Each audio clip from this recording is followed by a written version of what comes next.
భరద్వాజ గారు, ఈ Konda Surekha వ్యాఖ్యలపైన Akkineni family response ఎలా ఉంది? ఎవరెవరు ఎలా స్పందించారు? అక్కినేని కుటుంబాన్నే చాలామంది టార్గెట్ చేస్తున్నారు. గతంలో వేణుస్వామి ఒకడు, ఇప్పుడు మళ్ళీ కొండా సురేఖ గారు.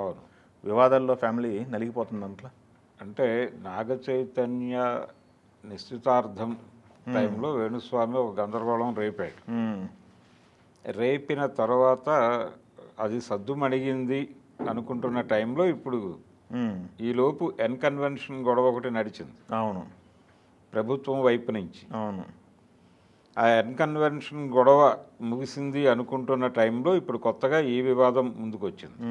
అయితే ఎన్కన్వెన్షన్ గొడవ ఇప్పుడు కొండా సురేఖ గారి వ్యాఖ్యలు చూస్తే ఇది కాంగ్రెస్ వైపు నుంచి జరిగినటువంటి కార్యక్రమాలు, కాంగ్రెస్ పార్టీ అధికారంలో ఉండగా జరిగినటువంటి కార్యక్రమాలు. నిజానికి అక్కినేని నాగేశ్వరరావు గారికి కాంగ్రెస్ పార్టీతో చాలా సన్నిహిత సంబంధాలు ఉండేవి. ఓకే. ఆయన అనధికార పిసిసి ప్రెసిడెంట్గా చెప్పుకున్నటువంటి సందర్భాలు కూడా ఉన్నాయి. అంటే ఎలా వ్యవహరించాలి, ఏ సమస్యను ఎలా పరిష్కరించాలి అనే దగ్గర ఆయన ఐడియాస్ కొన్ని తీసుకునేవాళ్ళు. ముఖ్యమంత్రులే, అది వెంగళరావు గారు కావచ్చు, చెన్నారెడ్డి గారు కావచ్చు, బ్రహ్మానందరెడ్డి గారు కావచ్చు, వీళ్ళందరితోనూ సత్సంబంధాలు ఉండేవి ఆయనకి.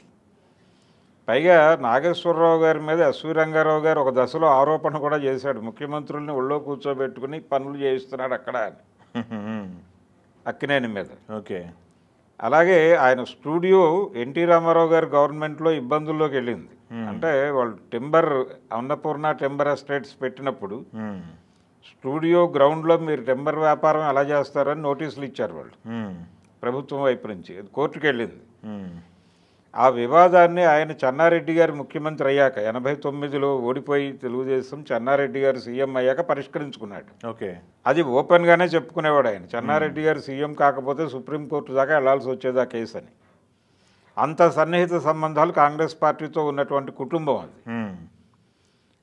అలాగే రాజశేఖర రెడ్డి గారితో నాగార్జునకి పర్సనల్గా చాలా సన్నిహిత సంబంధాలు ఉండేవి.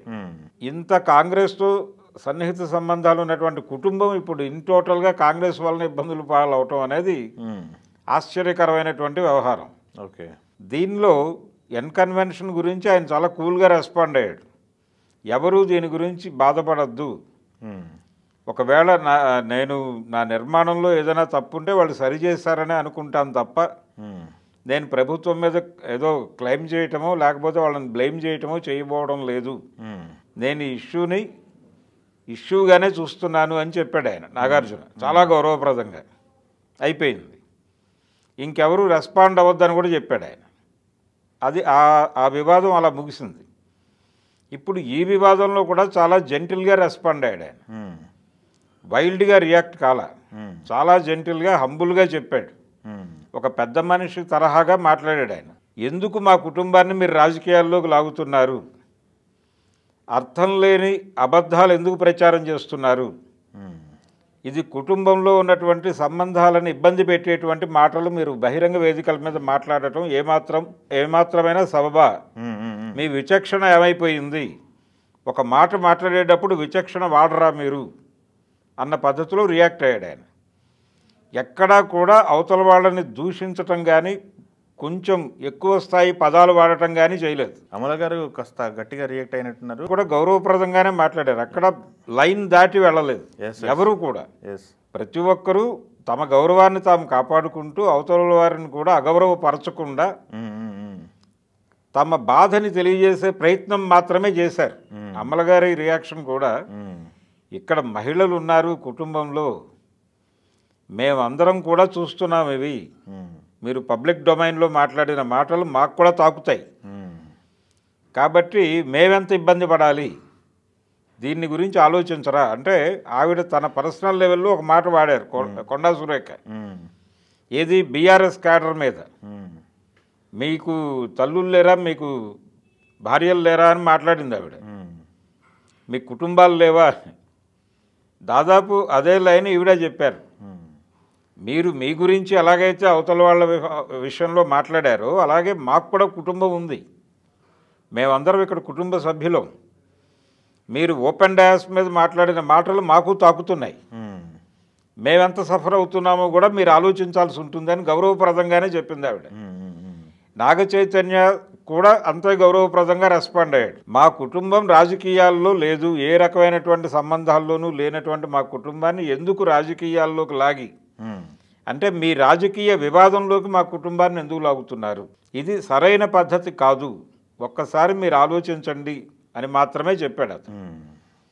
సమంత కూడా దాదాపు అదే లైన్స్లో రియాక్ట్ అయింది. అవును, రియాక్ట్ అయ్యి ఎందుకు ఈ అబద్ధ ప్రచారం, మేము చాలా గౌరవప్రదంగా విడిపోయాం, అవును, పరస్పరం అంగీకరించి విడిపోయాం, ఈ ప్రయాణం కలిసి నడపలేము అనే విషయం మాకు అర్థమైన తర్వాత గౌరవప్రదంగా ఎవరి దారి వారు చూసుకున్నాం, ఇది తప్పేం కాదు అని. రెండోది, కొండా సురేఖ గారు మర్చిపోతున్న ఇంకొక విషయం ఏంటంటే, ఈ డివోర్స్ కేసుల గురించి బహిరంగంగా మాట్లాడటం అనేది చట్టాన్ని అగౌరవపరచటం అనే విషయం ఆవిడ మర్చిపోతోంది. ఓకే, అంటే ఇద్దరు మనుషులు కలిసి కాపురం చేయలేనప్పుడు విడిపోవటానికి అవకాశం కల్పిస్తూ రాజ్యాంగం ఒక చట్టం చేసింది. ఆ చట్టం మీద కామెంట్ చేసినట్టుగా భావించాల్సి ఉంటుంది. నెగిటివ్గా మాట్లాడింది ఆవిడ. కాబట్టి ఇలాంటి ప్రకటనలు చేయటం సరైన పద్ధతి కాదు అనే సమంత రియాక్ట్ అయింది. అంతవరకు ఆ కుటుంబం నుంచి వచ్చిన రియాక్షన్స్ అయితే ఇవి చాలవు అనేది ఆవిడ రెస్పాన్స్ మనకు అర్థం చేయిస్తోంది. ఎవరి రెస్పాన్స్? కొండా సురేఖ గారి రెస్పాన్స్. మళ్ళీ ఒక వీడియోలో ఆవిడ ఏమంటున్నారు, నేను ఒకవేళ మీ అభిమానుల్ని, సినిమా పరిశ్రమని, మీ కుటుంబాన్ని ఇబ్బంది పెట్టుంటే నా మాటలు, నేను వాటిని ఉపసంహరించుకుంటాను అంటున్నారు తప్ప క్షమాపణలు చెప్పట్లేదు ఆవిడ. క్షమాపణ అనే మాట ఆవిడ ఎక్కడా కూడా వాడలేదు. వాడకుండా వెనక్కి తీసుకుంటాను అని మాత్రమే చెబుతూ, అదే దీనిలో కేటీఆర్ని మాత్రం వదలను అని చెప్పింది ఆవిడ. అంటే కేటీఆర్ని వదలను అని చెప్పడంలోనే ఈ వివాదాన్ని కొనసాగిస్తానని చెప్పడం కూడా ఉంది. అందుకని ఏ ఏరియాలో ఆవిడ దాడి చేస్తుంది కేటీఆర్ మీద, మళ్ళీ ఆడపిల్లలు గొడవే. మీ దగ్గర సీరియస్గా ఆధారాలు ఉంటే ఆయన అరెస్ట్ చేసి జైల్లో పెట్టి విచారణ జరిపించండి ఈ ఎలిగేషన్స్కి సంబంధించి. లేదు, పబ్లిక్ డొమైన్లో మీరు సాక్ష్యాధారాలు చెప్పండి, ప్రవేశపెట్టండి. మీరు ఏదైతే మాట్లాడారో ఆయన డ్రగ్ సరఫరాదారు అన్నారు, దానికి సంబంధించిన సాక్ష్యాలు మార్కెట్లో పెట్టండి, ఓపెన్ డయాస్ మీద పెట్టండి. మీరు ఎలాగో ఓపెన్ ఏరియాలో మాట్లాడుతున్నారు కాబట్టి.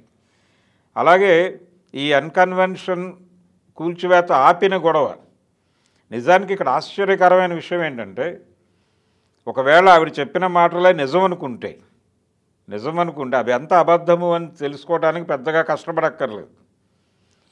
ఆయన సమంతాన్ని కోరాడు అనేది ఎలిగేషన్, అది జరగలేదు అనేది కూడా ఆవిడే చెప్పింది.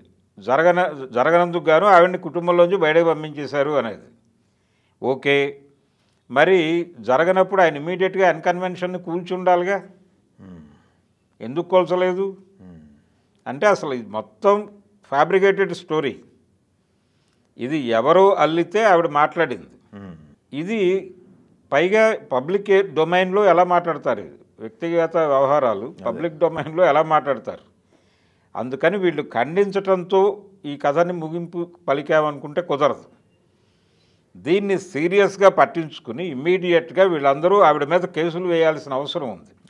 మా వ్యక్తిగత ప్రైవసీకి భంగకరంగా వ్యవహరించింది ఆవిడ, మా వ్యక్తిగత విషయాలు పబ్లిక్ డొమైన్లో ఆవిడ ఇష్టం వచ్చినట్టు మాట్లాడారు, మా ప్రతిష్టకి భంగకరంగా వ్యవహరించారు అనేది చెబుతూ ఇమ్మీడియట్గా వెళ్ళి పోలీస్ స్టేషన్లో ఆవిడ మీద కేసు బుక్ చేయడం చాలా అవసరం. మంత్రి మరొకటి అనుకోని అక్కర్లేదు, మంత్రులైనా ఈ దేశ పౌరులే, మంత్రులైనా నేరం చేస్తే కోర్టు విచారణకు పిలుస్తుంది. ప్రధానమంత్రినే కోర్టుకు పిలిచి విచారించినటువంటి చరిత్ర ఉంది. అలహాబాద్ హైకోర్టు జడ్జిమెంట్, ఇందిరాగాంధీని వణికించినటువంటి జడ్జిమెంట్ అది. ఆవిడ ఎన్నికల్లో ఒక అవినీతికి పాల్పడ్డారు అనేది ప్రూవ్ అయింది కోర్టులో. అంత సెన్సిటివ్గా న్యాయ వ్యవస్థ ఉంటుంది కాబట్టి ఇమ్మీడియట్గా వెళ్ళి ఈ కేసులు ఈవిడ మాట్లాడిన వ్యాఖ్యల మీద ఇమ్మీడియట్గా పోలీస్ స్టేషన్లో కేసు బుక్ చేసి ఆవిడని కోర్టుకి పిలిపించాల్సిన అవసరం అయితే ఉంది. ఖండనలతో పనవదు.